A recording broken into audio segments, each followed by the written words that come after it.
पिछले एक महीने में देखोगे तो काफ़ी बड़ी गिरावट है। एक झटके में हालांकि तेज़ी आई ज़रूर थी, 16 से 19 रुपये पर पहुंचा, लेकिन उसके बाद अगर आप ग्राफ देख रहे हो तो ये लगातार गिर रहा है और बात करेंगे वीडियो में इसके बारे में। लेकिन उससे पहले अगर आपने अभी तक चैनल को सब्सक्राइब नहीं किया है तो प्लीज़ अभी इसे सब्सक्राइब कर लीजिए, क्योंकि आगे भी बहुत सारे वीडियोज़ हैं जो आपको काफ़ी ज़्यादा हेल्प करेंगे। तो तकरीबन 4% की गिरावट एक महीने में है, लेकिन हायर लेवल 19 रुपये से अगर मैं यहाँ पर काउंट करता हूँ तो ऑलमोस्ट यहाँ पर हमें 15 से 16% की गिरावट तो देखने को मिल रही है। एक साल का अगर आप ग्राफ देखो तो अच्छी तेज़ी भी है, 224% की तेज़ी है। 4 रुपये का शेयर था, तेज़ी आई, कंसोलिडेट किया, बड़ी रफ्तार आई थी, यहाँ पर 9 रुपये से ऐसा भागा 20 पे गया, अब करेक्शन चल रहा है और अभी भी करेक्शन बना रहेगा यहाँ पर। ये जो बड़ी रफ्तार हमने यहाँ पर देखी थी ना, ये जो 9 रुपये से लेकर 20 रुपये वाला जो सफ़र इसने तय करा था, उसकी जो सबसे बड़ी वजह थी इनके क्वार्टरली नंबर्स। जब इनके क्वार्टरली रिजल्ट्स आए, बहुत बड़ा प्रॉफिट इसने कमाया था, तब मैंने कहा था कि टेम्पररी तेज़ी आएगी इसके चलते, लेकिन बाद में गिरावट के लिए आपको तैयार रहना पड़ेगा और अब वही यहाँ पर चल भी रहा है। क्योंकि अगर हम इसके वॉल्यूम्स देखें तो देखो है बड़ी क्वांटिटी में, तकरीबन 4 करोड़ के आसपास के शेयर आज भी यहाँ पर ट्रेड होते नजर आए। इसका जो ऑल टाइम हाई वो 45 रुपये का है, मार्केट कैप 8,800 करोड़ के आसपास देखने को मिल रहा है। कंपनी को लेकर देखें तो according to Moneycontrol user 100% लोग कह रहे खरीदारी करो। मुझे लगता है कि यहाँ पर ये वो मौका नहीं है, ये मेरा मानना है। नहीं भैया, खरीदारी के मौका नहीं है यहाँ पर, बल्कि करेक्शन और थोड़ा सा गहराता जाएगा। और जैसे कि मैंने कहा कि तेज़ी क्यों आई थी, क्योंकि नंबर्स अगर आप देखोगे, जब मार्च क्वार्टर के नंबर आए थे तो रेवेन्यू में हल्का सा ग्रोथ था, तकरीबन 913 करोड़ के आसपास का रेवेन्यू था, लेकिन तेज़ी की वजह इनके रेवेन्यू नहीं थे, प्रॉफिट से। अब तक कंपनी लॉस में थी, हर क्वार्टर में 500-600 करोड़ का लॉस कर रही थी, लेकिन लास्ट मार्च क्वार्टर में 10,665 करोड़ मुनाफा। 913 करोड़ के रेवेन्यू में अगर कोई कंपनी 10,600 करोड़ का प्रॉफिट कर रही है, इसका मतलब ये है कि वन टाइम प्रॉफिट था ये, ठीक है, वन टाइम प्रॉफिट था ये। अभी जब जून के नंबर्स आएंगे तो वापस वही होगा जो हर बार होता है। इनके नंबर्स उतने ज़्यादा अच्छे एक्सपेक्टेड मैं नहीं करके चल रहा हूँ यहाँ पर। और जब ये रिजल्ट्स आए थे तब तकरीबन ये 10 रुपये के आसपास है, 11 रुपये के आसपास है। मैंने कहा था कि हाँ यहाँ से ये बड़ी तेज़ी दिखाएगा, लेकिन उसके बाद करेक्शन भी दिखाने को मिलेगा और यहाँ पर अभी वही चल रहा है और लंबे समय से कंसोलिडेट भी कर रहा है ये। अब जहाँ तक वैल्यूएशन की बात करी जाए इस कंपनी में, तो इसका पी 1 का है और 1 का पी देखने में सस्ता लग सकता है, लेकिन एक्चुअली में मेरे हिसाब से लास्ट क्वार्टर के नंबर जो पॉजिटिव में थे उसी के चलते इसका पी पॉजिटिव में आया, वरना अब तक नेगेटिव में ही था। जहाँ तक इनके शेयर होल्डिंग के बारे में देखा जाए तो प्रमोटर की होल्डिंग 44.06% की है, लेकिन उनमें से तकरीबन 85% का स्टेक इनका गिरवी भी है, 39.06% गिरवी है।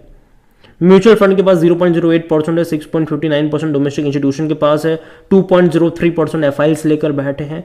रिटेल और अदर की मिलाकर 47.24% की होल्डिंग है, जिनमें से रिटेल इन्वेस्टर 18.36% पर है, जो अदर पार्टीज है वो 28.88% का स्टेक लेकर यहाँ पर बैठे हुए हैं। यहाँ पर मैं इंटरेस्टेड हूँ देखने के लिए कि जून क्वार्टर के नंबर्स, इनके शेयर होल्डिंग पैटर्न कैसी रही, क्योंकि जो तेज़ी यहाँ पर हमने देखी, जो 9 रुपये से 20 रुपये का सफ़र हमने देखा, वो इनके जून क्वार्टर में ही देखा हुआ था। तो देखना इंटरेस्टिंग होगा कि भैया जब तेज़ी आई तो बिकवाली कर रहे थे इंस्टीट्यूशंस या खरीदारी कर रहे थे।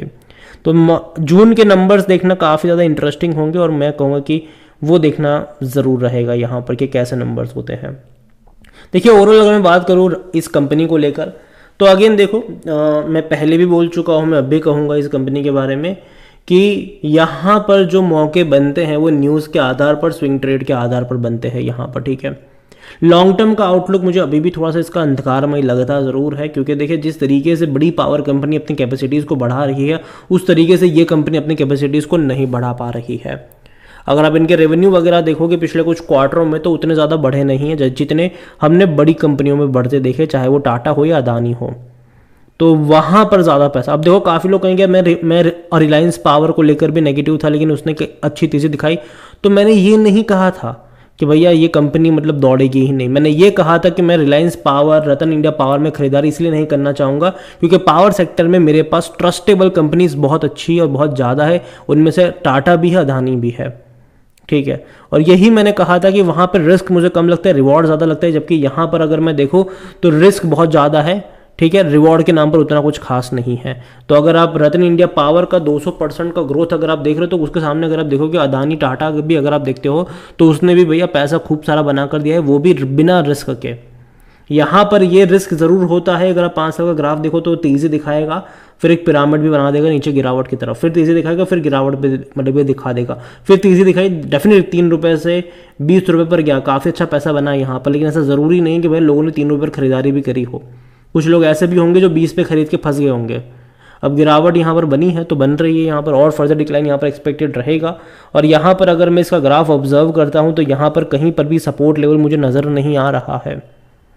और रिस्की तो है ये, ठीक है, आप उससे इनकार तो नहीं कर सकते, रिस्की तो है ही। और अभी इनके जून के नंबर्स भी आने हैं, तो नंबर्स भी इंपॉर्टेंट रहने वाले हैं कि कैसे नतीजे ये कंपनी रिपोर्ट करती है। ओवरऑल मैं इतना ही कहूँगा कि मैं अभी इस रेंज पर मुझे उतना ज़्यादा भरोसा नहीं है। मैं मानता हूं कि पावर सेक्टर अभी भी बहुत ज़्यादा पोटेंशियल है, अभी भी बहुत बड़ी तेज़ी पावर सेक्टर में अभी भी आपको फ्यूचर में देखने को मिलने वाली है, क्योंकि जो डिमांड है वो लगातार बढ़ने ही वाली है, वो कभी कम नहीं होने वाली है।